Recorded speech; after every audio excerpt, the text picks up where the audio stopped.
Kad ikdiena kļūst par pelēku putnu, kas klusi uz tava pleca sēž un knābi tavu laiku, tas knāb tavas stundas, kā graudus no lauka, un šķiet, ka pat saule aiz mākoņa šmaucas.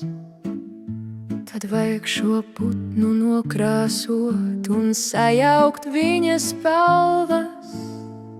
Tev pleci kļūst viegli un skatiens spožs. Tavs dzīves putns ir neprātīgi košs. Vajag nokrāsot knābi ar smiekliem, kas nekad neveic čalot, un nokrāsot spalvas ar laimi, kas saulei pretī steidzas, un nokrāsot asti ar veiksmi, kas nepalaiž neko garām, un iemācīt jaunu dziesmu, kur dzīve kā svētki skan. Tev pleci kļūst viegli un skatiens spožs. Tavs dzīves putns ir neprātīgi košs. Tav neserēs tas uz pleca smogs un lēns.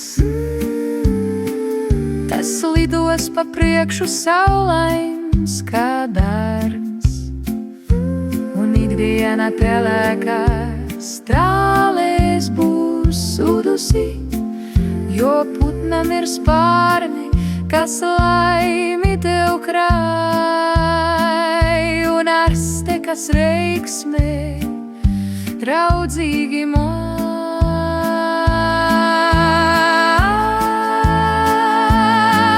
Tev pleci kļūst viegli un skatiens spožs. Tavs dzīves putns ir neprātīgi košs.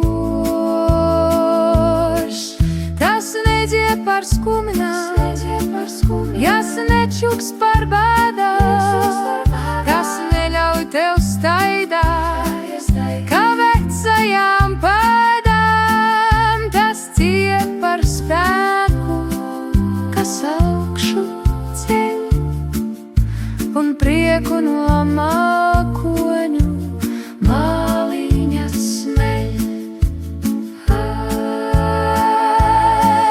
Tev pleci kļūst viegli un skatiens spožs.